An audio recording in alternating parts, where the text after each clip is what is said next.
Hello friends, welcome back to my YouTube channel. तो आज हम करने वाले हैं कॉन्सेप्ट ऑफ मल्टीप्लायर। इससे पहले वाली वीडियोस में हमने एडीएएस अप्रोच करा, एसआई अप्रोच करा, उसके बाद हमने ओवर फुल एम्प्लॉयमेंट लेवल पे, और ये जो तीन जो हमने देखे थे, ओवर फुल एम्प्लॉयमेंट और अंडर एम्प्लॉयमेंट इक्विलिब्रियम लेवल क्या क्या होती हैं। फिर हमने determination on equilibrium level under fix price model करा। तो पहले आप वाली वीडियोस देखिए, उसके बाद आप लोग कॉन्सेप्ट ऑफ मल्टीप्लायर पे मतलब आना। तो let's start. Concept of multiplier क्या होता है? जो इन्वेस्टमेंट मल्टीप्लायर है, कॉन्सेप्ट मल्टीप्लायर को हम इन्वेस्टमेंट मल्टीप्लायर लेते हैं, और ये बहुत ही इंपॉर्टेंट कंट्रीब्यूशन है प्रोफेसर जेएम कीनीज का। ठीक है, कीनीज के बारे में हम इसमें पूरी में चैप्टर में पढ़ ही रहे हैं। ठीक है, तो ये बहुत ही इन्होंने एक इंपॉर्टेंट कॉन्ट्रीब्यूशन दिया था, जिसको हम बोलते हैं इन्वेस्टमेंट मल्टीप्लायर। ओके, तो जो कीनीज हैं वो ये बिलीव करते थे कि जो इनिशियल इंक्रीमेंट होता है इन्वेस्टमेंट वो इंक्रीज करता है the final income by many times. ठीक है, यानी कि जो हम फर्स्ट इनिशियल जो हमारा इंक्रीमेंट करते हैं हम इन्वेस्टमेंट में, उससे हमारी जो इनकम है साथ साथ वो भी बढ़ती है, फाइनल इनकम वो भी कई गुना बढ़ती है। ठीक है, ये कीनीज बिलीव करते थे।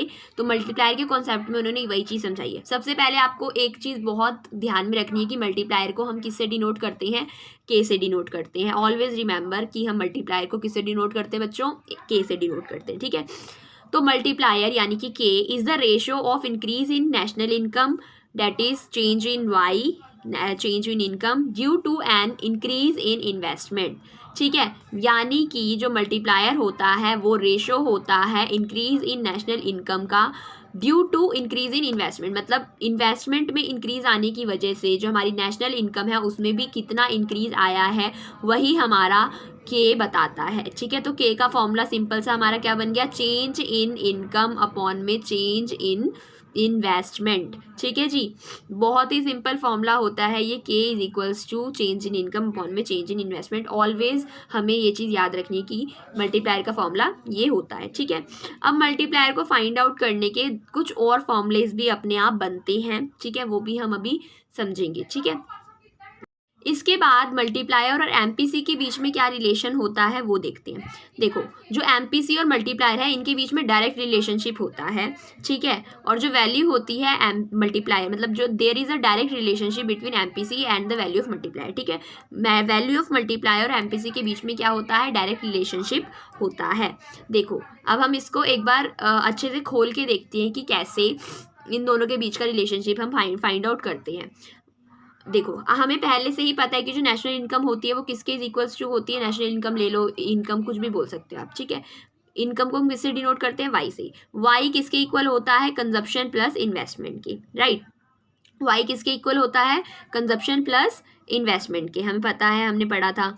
ठीक है, अब देखो यहाँ पे जो वाई है उसको हम यहाँ पे हम पढ़ के आ रहे हैं, मल्टीप्लायर में चेंज पढ़ रहे हैं, तो हम ले सकते हैं इसको आराम से। चेंज इन इनकम इज, अगर इनकम में चेंज आएगा तो चेंज इन कंजप्शन हो जाएगा, प्लस में चेंज इन इन्वेस्टमेंट हो जाएगा। सिंपल। अब हमने इसमें क्या करा? हमने ये जो तीनों की तीनों चीज़ें थी इसको हमने डिवाइड कर दिया चेंज इन इनकम से। ठीक है, तो चेंज इन इनकम अपॉन में change in income is equals to change in consumption upon में चेंज इन इनकम प्लस में चेंज इन इन्वेस्टमेंट अपॉन में चेंज इन वाई। ठीक है, अब देखो क्या होगा। चेंज इन इनकम और चेंज इन इनकम दोनों की दोनों जब कट डाउन हो जाएंगी तो क्या आएगा? हमारा 1 आ जाएगा।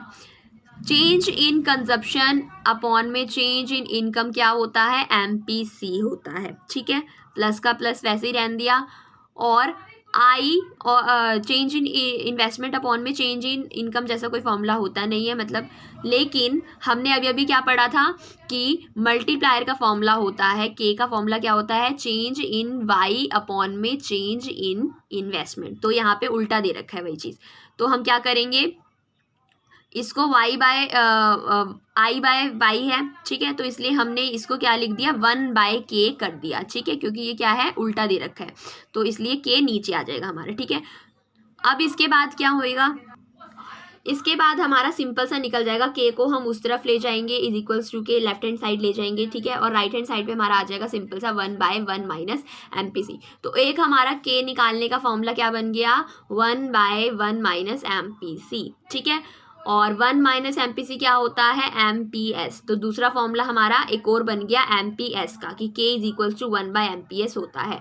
तो ये ऐसे करके हमारे 3 फॉर्मूले निकल कर आते हैं मल्टीप्लायर के। एक है K is equals to change in income upon में चेंज इन इन्वेस्टमेंट, दूसरा है K is equals to 1/1 minus MPC, और तीसरा फॉर्मूला बनता है K is equals to 1/MPS। अगर आपको फंडे समझ नहीं आए कि यहाँ पे क्या होच पोच हुआ है तो जस्ट फॉरगेट इट, बस आपको समझने के लिए मैंने ये चीज़ बताई है, लेकिन आपको सिर्फ ये फॉर्मूलेज याद रखने हैं क्योंकि आपके ये क्वेश्चन करते टाइम बहुत काम आने वाले हैं। ठीक है, मिक्सअप करके क्वेश्चन पकड़ा देते हैं कि करो चलो इन्वेस्टमेंट निकालो, इनकम निकालो, ये निकालो, वो निकालो। तो इस चक्कर में आपको ये तीनों एकदम रट लेने हैं। ठीक है, रटने नहीं, समझ लो, जिसको समझ आ रहा है समझना सबसे सही चीज़ होती है कि समझ के अगर आप करोगे तो आपको अच्छे से हमेशा याद रहने वाला है। ठीक है, ओके। सो अब एक और बहुत ही इंपॉर्टेंट चीज़ है जो मैं आपको बताना चाहती हूँ कि मैक्सिमम वैल्यू मल्टीप्लायर की क्या होती है और मिनिमम वैल्यू मल्टीप्लायर की क्या होती है। उससे पहले एक चीज़ और देखिए कि जो मल्टीप्लायर होता है, अभी हमने क्या चीज़ देखी, K is equals to 1/1 minus MPC होता है और K is equals to 1/MPS होता है। तो जो K है इसके हमें एक चीज़ पता चली कि जो K है वो MPC से डायरेक्टली रिलेटेड होता है और MPS से इन्वर्सली रिलेटेड होता है। ठीक है, ओके। अब आते हैं हम मैक्सिमम वैल्यू मल्टीप्लायर की क्या हो सकती है। तो मैक्सिमम वैल्यू जो है मल्टीप्लायर की वो इन्फिनिटी हो सकती है और मिनिमम वैल्यू हमारी मल्टीप्लायर की 1 हो सकती है। ठीक है, अब देखो इसको अगर हम एक बार प्रैक्टिकली देखने की कोशिश करें कि इन्फिनिटी मैक्सिमम वैल्यू इन्फिनिटी कैसे हो सकती है और मिनिमम वैल्यू 1 कैसे हो सकती है, तो हमारा फॉर्मूला क्या है, 1/MPS, right. Maximum value MPS की क्या होती है, मैक्सिमम वैल्यू होती है 1। ठीक है, ज़्यादा से ज़्यादा MPS 1 पे जाता है क्योंकि MPS 0 to 1 पे ही लाई करता है, उससे ज़्यादा या उससे कम नहीं होता। ठीक है, तो 1/1 करेंगे तो हमारी सबसे मिनिमम वैल्यू क्या आएगी, 1 हो सकती है।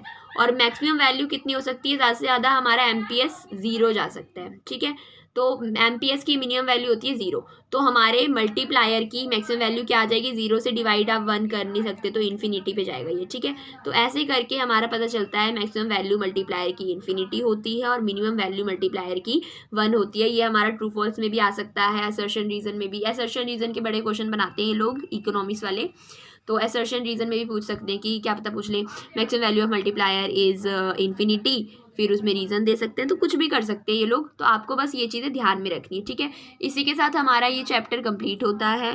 ठीक है, बहुत छोटा सा चैप्टर था, 3 वीडियो में हमारा ये चैप्टर बड़े ही आराम से कंप्लीट हो गया है। आई होप आपको ये चैप्टर समझ आया होगा और अब हम अगली वीडियोस में मिलेंगे जिसमें हम नेक्स्ट चैप्टर शुरू करेंगे, excess demand and deficit demand. Okay, thank you.